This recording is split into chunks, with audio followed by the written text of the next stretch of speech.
진혁은 숨을 몰아쉬며 전력으로 달렸다. 얻고 있는 소년 덕에 상처가 벌어지는 느낌이었지만 지금 당장은 방법이 없다. 그나마 위안이라면 상혁이 난리를 쳐댄 통에 주변의 모든 엽기들은 마트 쪽으로 갔고 상혁이 역시 쉽게 엽기들을 떨치고 나오긴 힘들 거란 사실이었다. 물론 진혁은 자신의 형인 상혁이 거기서 죽을 거란 기대는 하지 않았다. 절대 그런 인간은 아니다. 그렇게 어느 정도 거리를 벌린 듯 하자 진혁은 안전해 보이는 건물 안으로 들어가 소년을 내려놓았다. 소년은 상처가 심한 데다 두려움 때문에 제정신이 아닌 것 같았다. 나이는 수지와 같거나 더 어릴까? 이토록 어린아이에게 끔찍한 짓을 벌인 형을 용서하지 못한다. 아저씨, 어쩌다 이렇게 되었을까요? 소년의 상태를 확인한 진혁이 복잡한 심장에 괴로워하고 있을 때 뒤에서 사람 소리가 들렸다. 자네, 괜찮은가? 재빠르게 칼을 뽑아들어 돌아서니 그곳엔 중년의 남자가 서 있었다. 놀라지 말게. 난 이상한 사람이 아니라고. 다친 것 같아서 도와주러 왔네.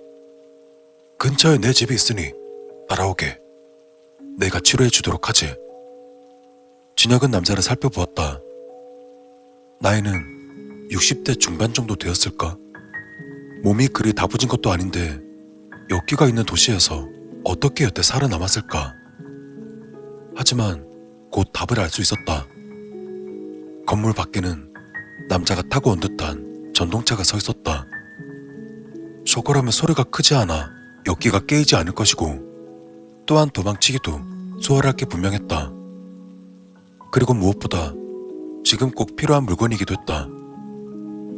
진혁은 즉시 칼을 내리고 고개를 숙였다. 부탁드리겠습니다.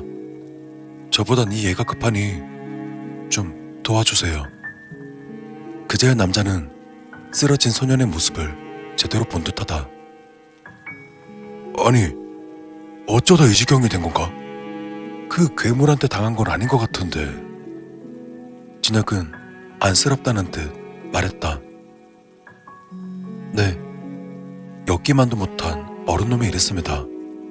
저보단 이 애를 먼저 치료해야 돼요. 진혁은 남자의 도움으로 아이를 전동차에 태우고 이동하게 되었다.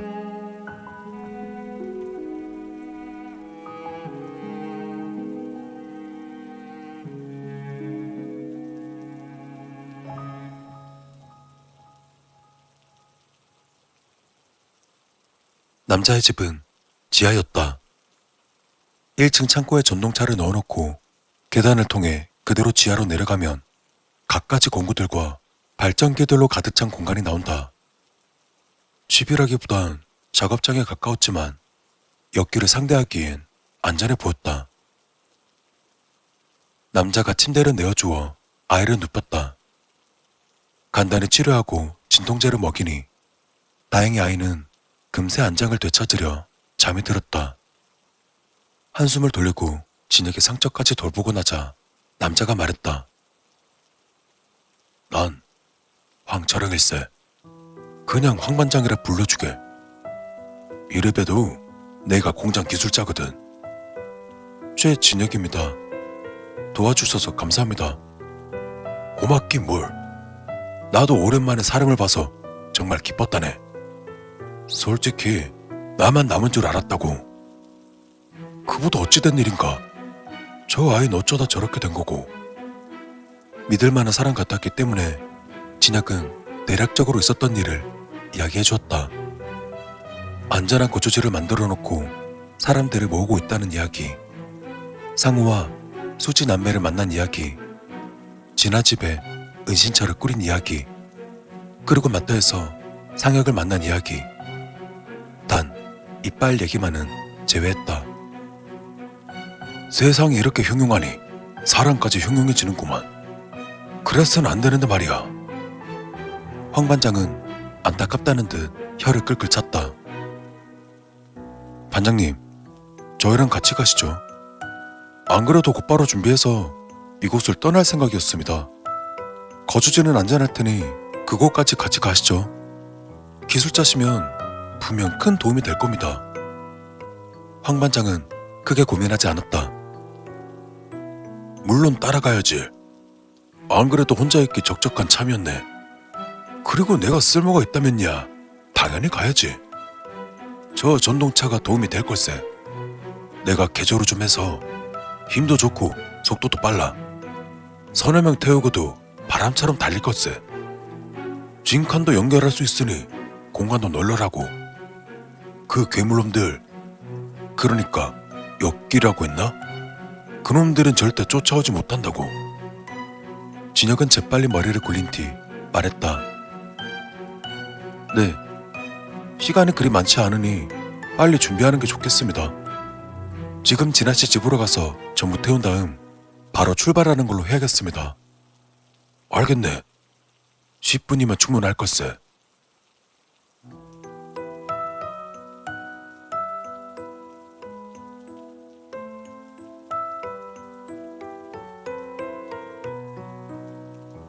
준비 다 한 것 같아요. 상우의 말에 진아는 짐들을 살펴보았다. 각자 멜 수 있는 가방에 식량을 나눠 담고 꼭 필요한 물건들로만 챙겼으니 당장 문제가 생겨도 가방만 들고 움직이면 되었다. 그래, 이왕이면 급히 떠날 일은 없었으면 하지만 그래도 준비해놔야겠지. 수지는 진혁 삼촌 기다린다고 밖에 있어요. 진아 역시 진혁이 조금 걱정되었다. 평범한 사람은 아니었지만 그래도 밖을 돌아다니는 것은 위험하다. 헌데 당장 걱정한다고 뭐가 될 것도 아니었으니 우선은 믿고 기다려 보기로 했다. 안으로 불러와. 부적이 있긴 한데 그래도 위험할 수 있으니까 안에서 기다리자. 진아의 말에 곧바로 상우는 수지를 데리러 나갔다.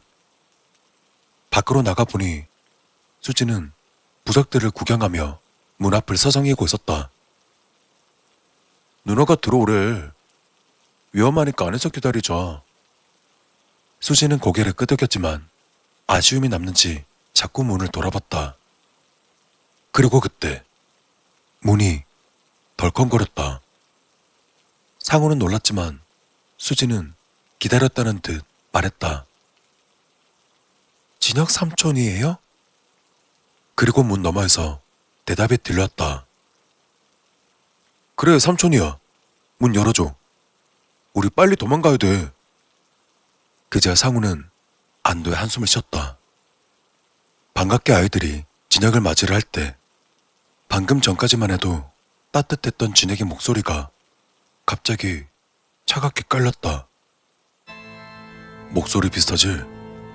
난 이렇게 간지럽게 말 안 하지만 그보다 삼촌이라니? 이놈 진짜 제정신인가? 상혁은 느긋하게 안으로 걸어 들어갔다.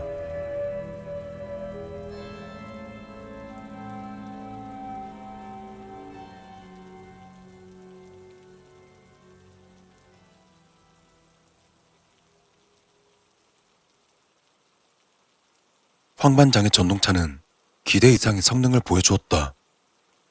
전기로 움직이니 소리는 아주 조용했다. 2인승이라지만 황 반장의 솜씨 덕인지 출력도 좋았다. 이거라면 다친 소년을 데리고도 순식간에 이동할 수 있다. 조건만 맞는다면 단 하루 만에 거주지에 도착할 수도 있을 것이다. 진혁은 일이 잘 풀려 다행이라 생각하며 당집의 푸른 대문 앞에 섰다. 가볍게 두드리자 곧 덜컹거리는 소리와 함께 문이 열렸다. 왔어? 들어와. 진혁을 맞이한 것은 진수였다. 진수의 얼굴을 기억하고 있던 진혁은 곧바로 진수의 멱살을 잡아채서는 목에 칼을 가져다 댔다. 아이씨, 이 새끼는 뭐 눈만 마주치면 지랄이야. 지랄은. 이거 놔. 뒤지기 싫으면. 너 뭐야? 진혁이 묻자 진수는 비아냥거리며 대답했다. 일단 놔. 놓고 들어가서 우리 대장님이랑 얘기해. 잠시 진솔의 노래 보던 진혁은 진솔을 놔두고 안으로 들어갔다. 집 안으로 상혁이 앉아 있었다. 앉아. 다들 어딨어? 알고 싶어? 일단 앉아. 진혁은 상혁에게 칼을 겨눈 채 움직이지 않았다. 잠시 후 진수가 황반장의 손을 묶어서는 방 안으로 데려왔다. 그 손 놔! 그 손 못 놔? 진혁이 소리쳤지만 함부로 움직이지 못했다. 상혁이라면 진아와 아이들을 인질로 잡고 있을 거란 걸 알고 있어서였다. 그것들이랑 같이 묶어. 진혁의 생각이 맞았는지 상혁은 그렇게 명령했고 진수는 싱글벙글 웃으며 황반장을 이끌고 안쪽 방으로 사라졌다. 일단 앉아. 칼 내려놓고 차분하게 이야기해보자고. 아니면 그냥 다 죽여버리고 끝내? 진혁은 그제야 칼을 내려놓고 상혁이 앞으로 마주 앉았다. 그래, 서로 욕하고 소리 지르는 거 말고, 칼 들고 싸우는 거 말고, 총 들고 협박하는 거 말고, 이렇게 앉아서 형제끼리 차분하게 한번 얘기해보자. 허심탄회하게. 지금은 시간이 좀 있잖아. 진혁은 욕이 튀어나오려 했지만 크게 심호흡을 하고 마음을 진정시키며 말했다. 그래, 우리가 좀 제대로 얘기할 때가 되긴 했지. 상혁은 웃으며 고개를 끄덕였다.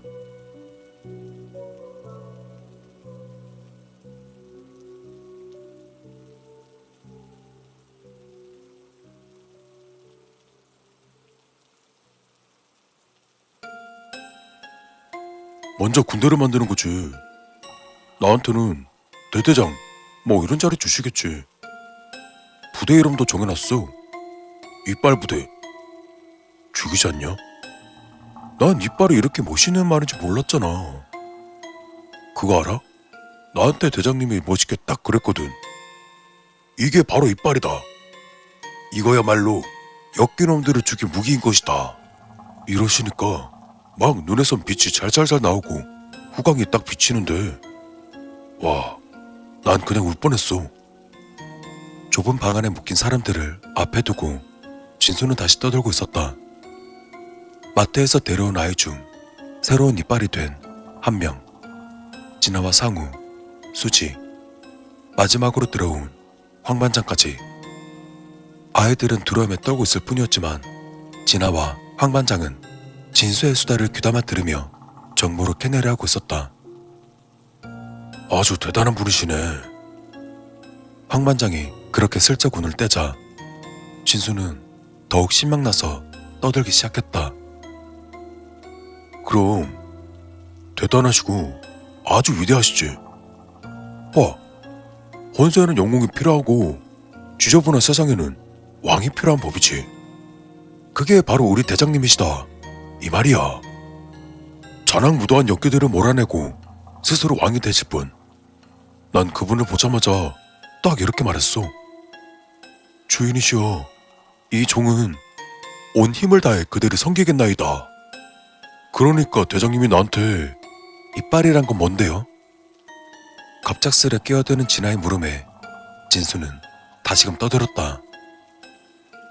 어? 궁금해? 아, 궁금하면 또 말해줘야지. 봐, 저 애 보이지? 묶여있는 꼬마애. 저게 이빨이야.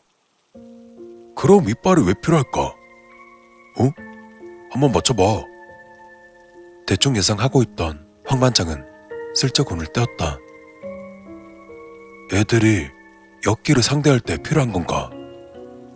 진수는 흡족하게 고개를 끄덕이며 말했다. 그렇지. 늙은이가 아주 똑똑하네. 이게 원래 그래요. 정의를 위해서 뭐가 필요하다? 희생이 필요하다.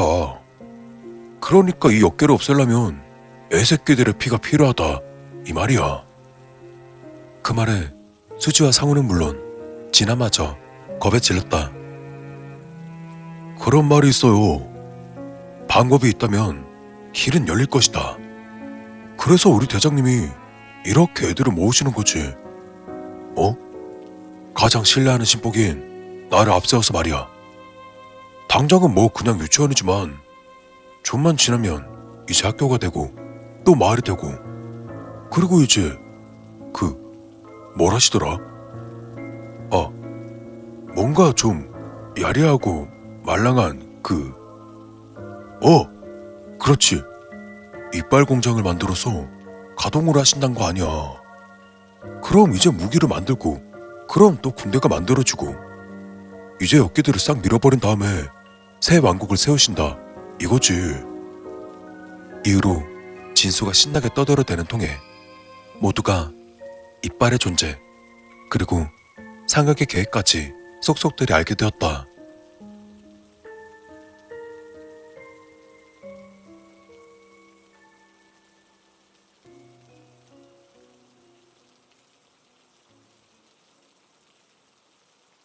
그래서 네 계획이 뭐야? 상혁이 말했다. 어떻게 얘기할까 생각하던 진혁은 그냥 있는 그대로 말하기로 했다. 아저씨처럼 사람들 구하고 새로운 거주지를 만들 거야. 엽기 걱정 없이 평화로운 곳, 안락하게 편히 살 수 있는 곳. 그렇게 하나를 완성하면 다른 곳에다 하나 더 만들고 사람들의 보금자리를 점점 늘려갈 거야. 그 말에 상혁은 웃었다. 그래, 그런 소리를 할 줄 알았어. 그럼 내가 하나 물어보자. 그게 현실적으로 맞을까? 엽기들 피해서 구석구석에다가 부락을 만들고 숨어 사는 게? 엽기들한테 땅이며 뭐며 다 내어주고 그냥 연명이나 자고? 구석기 시대로 돌아가서? 그게 지금 할 수 있는 최선이야. 상혁은 고개를 저었다. 아니, 그건 최선이 아니야. 멍청한 판단이지. 너도 알잖아. 엽기는 절대로 상대할 수 없는 괴물이 아니야. 마음만 먹으면 전부 죽이고 몰아낼 수 있다고. 다시 예전처럼 돌아갈 수 있다고. 알잖아. 애들은 평범하게 학교 다니면서 뛰어놀고 사람들은 느긋하게 산책도 하고 또 내키면 외식도 하고 여행도 다니면서 그 세상으로 다시 되돌릴 수 있어. 이게 그렇게 터무니없는 생각일까? 이렇게 되돌리는 게 가능한데 그걸 전부 포기하고 바퀴벌레가 되겠다. 그러다 상혁은 목소리가 높아졌다. 진영 역시 약간 언성이 높아졌다. 형, 그게 가능하다면 몇 명이 죽어야 하는데? 지금 이 나라에 돌아다니고 있는 엽기가 몇인데? 10만? 100만? 지금 이 순간에도 점점 늘겠지. 반대로 지금 살아있는 사람은? 아무리 크게 잡아도 1000만이겠지? 그리고 점점 줄어들 거고, 그 중에 10살이 안 된 아이들은 몇일까? 그 애들을 전부 죽이면 엽기를 다 없앨 수 있어?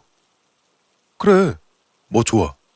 그럴 수 있다고 치고, 근데 그게 맞아? 그렇다고 당당히 말할 거야? 상혁은 고개를 끄덕였다. 쉬운 일은 절대 아니지. 희생이 엄청날 거고. 그래도 가능하잖아. 시간이 걸릴 뿐이지. 가능은 해. 5년이건 10년이건 시간만 있다면 그게 가능하다고. 엽기는 말이야, 우리 세대에서 끝내야 돼. 우린 더럽고 비참하고 버러지같이 살지언정 우리 후세에는 그렇게 살면 안 된다고. 근데 넌 뭐야? 네가 낳을 자식, 손자, 또 그 손자의 손자까지 바닥에 착 달라붙어서 엽기들 눈치나 보고 살게 만들려고? 나 좋자고 하는 짓 아니야. 다 인류를 위한 거지. 나한테 계획이 있어. 그러니까. 진혁은 상혁의 말을 끊고 차갑게 말했다. 그래서 그 미쳐 날뛰는 인류애를 지키려고 하영이를 희생시켰어?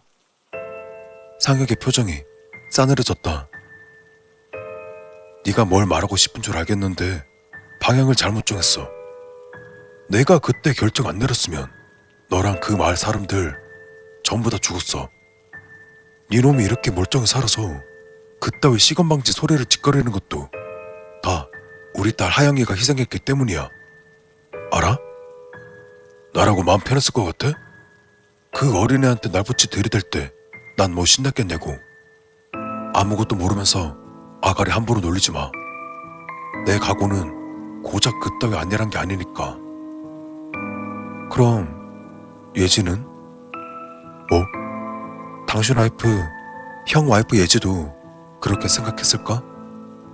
치맛자락 찢어서 그 4살짜리 어린애 몸에 난 상처를 동여매고 펑펑 울던 예지는? 그 애도 형을 이해했을까? 상혁은 침묵했다.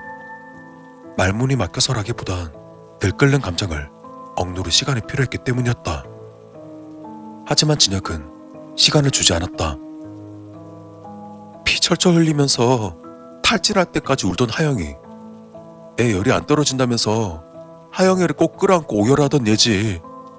난 아직도 그 모습이 악몽에 나와. 알아? 그날 밤을 못 넘기고 떠난 하영이를 땅에 묻으면서 예지가 무슨 생각을 했을까? 형한테 모진 소리 한마디 안 하고 그대로 목을 매단 예지가 무슨 말을 하고 싶었을까? 상혁은 크게 숨을 몰아쉬었다. 열변을 토해내던 진혁은 숨을 고르고는 다시 말했다. 형, 우리가 예지 처음 본 날 기억해? 20년 전에 아저씨가 우리 데려왔던 날. 그날 본 아저씨 딸 6살짜리 여자의 예지. 난 똑똑히 기억나. 우리가 처음 본 그날부터 20년 동안 난 예지가 우는 걸 한 번도 본 적이 없어. 심지어 우리가 도망칠 수 있는 딱 5초 벌어주겠다고 아저씨가 마지막 싸움을 하러 갔을 때도 예지는 안 울었어. 근데 그런 예지가 오열을 했다고. 거기서 뭔가 느끼는 게 없어? 상혁은 드디어 진정을 한 듯 천천히 입을 열었다. 그래, 나도 알아. 아버지로서, 그리고 남편으로서 최악의 쓰레기 짓이었지. 이번엔 내가 한번 물어보자. 그럼 그때 내가 무슨 선택을 해야 했을까? 우리들 간신히 도망치고 있던 수십 명의 사람들이랑 엮기 사이에 선 내가 무슨 선택을 해야 했을까? 진혁은 단호하게 대답했다. 적어도 그걸 선택하지는 말았어야지. 상혁은 눈을 감았다. 너무 감정적인 대답이야. 그건 답이 되지 못해. 아니, 감정적인 대답 아니야. 배운 대로 말한 것뿐이지. 사람이 되어야 한다는 아저씨 가르침대로. 아저씨 얘기 좀 그만해. 상혁은 더 참지 못하고 자리에서 일어났다.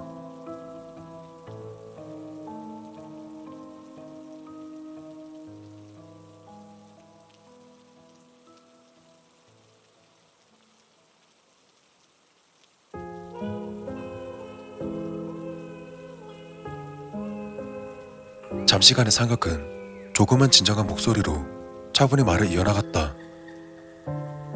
내 딸 하은이, 그리고 사랑하는 예지, 그 둘은 나한테도 평생의 상처야. 하지만 아저씨는 전부 틀렸어. 이빨을 썼어야지. 짐승이 되는 한이 있어도 이빨을 써서 다 없앴어야 했다고. 먼 옛날 엿기를 잡아넣은 그 멍청한 놈들이건 우리 집에 있던 그 수많은 후계자라는 놈들이건, 하다못해 아저씨는 최후의 순간에 목숨 바쳐 시간을 벌 게 아니라 적극적으로 나서서 엿기들을 토벌했어야 했다고. 더 큰 희생을 막았어야지. 엿기들을 다 없었으면 이런 비극도 없었겠지. 그래서 난 짐승이 되기로 한 거야. 빌어먹을 엿기 새끼들을 다 죽이고 전부 재건할 거라고. 우리 다음 세대, 그리고 그 다음 세대, 또 그 다음 세대들을 위해서. 수천 명을 죽여서 몇억 명을 구할 수 있다면 난 누구보다 냉철하고 잔인해질 거야. 진영 역시 자리에서 일어났다. 단 한 명도 희생시키지 않고 난 내가 구할 수 있는 전부를 구할 거야. 어린애들 피로 강제로 만든 평화 따위 다 허상이야. 더 오랜 시간이 걸리고 더 힘들어도 다 다 같이 살아야지. 방법은 있을 거야. 포기만 안 하면 다른 방법을 찾을 수 있을 거라고. 우리는 못해도 우리 다음 세대, 그리고 또 그 다음 세대에는 답을 찾을 거야. 죽은 아이들을 밟고 올라가느니 태어날 아이들에게 희망을 걸어야지. 그리고 한동안 둘 다 서로를 노려볼 뿐 말이 없었다. 아무래도 더 이상의 대화는 의미가 없을 것 같았다. 그래, 적어도 나한테 협력할 생각은 없다는 거지? 마찬가지로 나도 네 말에 동조할 생각은 없어. 그러니 이제 말로 하는 설득은 끝이야. 상혁은 검은 칼을 뽑았다. 진영 역시 칼을 뽑아들었다. 칼 내려놔. 방 안에 있는 놈들 다 죽는 걸 보기 싫으면 넌 선택권이 없어. 그냥 거주지가 어딘지만 말해. 그럼 너랑 네 추종자들 전부 다 그냥 보내줄게.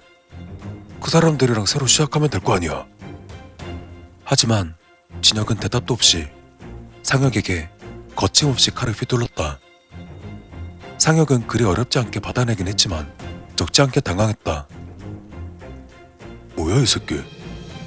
너 이러면 안에 있는 놈들 다 죽어. 그 말에도 진혁은 주저없이 테이블을 걷어차며 거칠게 달려들었다. 평소 무기를 들었을 때만은 언제나 진혁을 압도하던 상혁이었지만 좁은 공간에 예상치 못한 진혁의 폭주에 여유가 없었다. 반격할 틈이 보이지 않자 상혁은 방 안쪽에 있는 진소에게 소리쳤다. 야! 거기 있는 계집애 죽여. 진혁이 공격을 아예 멈추거나 조금의 동요하는 틈을 노릴 생각이었지만 그 예상과는 달리 진혁은 전혀 망설임 없이 칼을 휘둘러 대고 있었다. 상혁은 다급해졌다.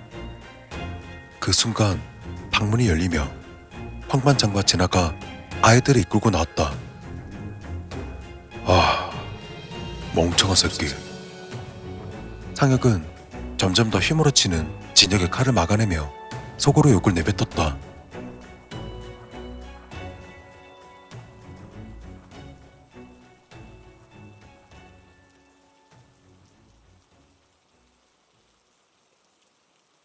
그래서 여기들이 전부 다 사라진다? 그럼 이제 우리 대장님이 왕이 되시고 난 뭐 국무총리 아니 뭐 영의정? 그런 자리 딱 얻어서 우리 대장님 모시는 거지. 어? 내 팔자 더 피는 거야. 사람들은 이제 굽신거리고 여자들은 줄을 서고. 그래서 좀 고민 중인 게 정실 부인을 두고 또 첩대를 따로 두는 게 좋을까? 아니면 그냥 첫째 부인, 둘째 부인 이렇게 번호를 매기는 게 좋을까? 들을 만한 이야기는 물론 알고 싶지 않은 얘기까지 떠드는 진소에게 다들 좀 짜증이 나긴 했지만 떠드는데 온 정신을 쏟아부은 덕에 황 반장이 등 뒤에서 하고 있는 공작을 눈치채지 못했다. 뒷주머니에서 작은 날붙이를 꺼낸 황 반장은 조심스레 손을 움직여 줄을 끊어내고는 기회를 살펴보고 있었다. 저기 미안하지만 화장실이 급해서 그런데 좀 도와주면 안 되겠나? 진수는 황 반장의 말에 귀찮은 티를 팍팍 내며 짜증을 내었다. 아, 참, 저 노인네. 누가 늙은이 아니랄까봐 또 티를 내네. 여기 뭐 놀러온 것도 아니고 인질이면 인질답게 좀 참아보쇼. 내가 뭐 노인 복지사도 아니고 아주 뒷바라지를 시키려고. 뜻대로 되지 않아 난감해하던 그때 눈치 빠른 진아가 나서주었다. 저도 가고 싶은데요. 이번엔 진소의 반응이 조금 바뀌었다. 그 아가씨가 화장실에 가고 싶다고? 그럼 또 얘기가 다르지. 그럼 노인네는 잠시 기다리시고 아가씨는 또 내가 도와드려야겠네. 자, 일어나. 그렇지. 내가 도와줄 테니까 가자고. 진수가 웃으며 진아에게 다가오자 황 반장은 기회를 놓치지 않고 진수에게 달려들었다. 그의 손에는 작은 전기 충격기가 쥐어져 있었다. 뭐야? 예상치 못한 상황에 진수는 반항 한 번 나지 못하고 진수는 그대로 감전된 채 고꾸라졌다. 어때? 매콤하지? 이것도 내가 출력을 왕창 올려놨거든. 기분 좋게 말한 뒤 진수의 손발을 묶은 황 반장은 진아와 아이들을 풀어주었다. 다들 무사하네. 이 수다스러운 녀석도 제압했고. 이어폰을 통해서 이 상황을 전달받은 진혁은 완벽한 타이밍이라 생각하며 거침없이 칼을 뽑았다.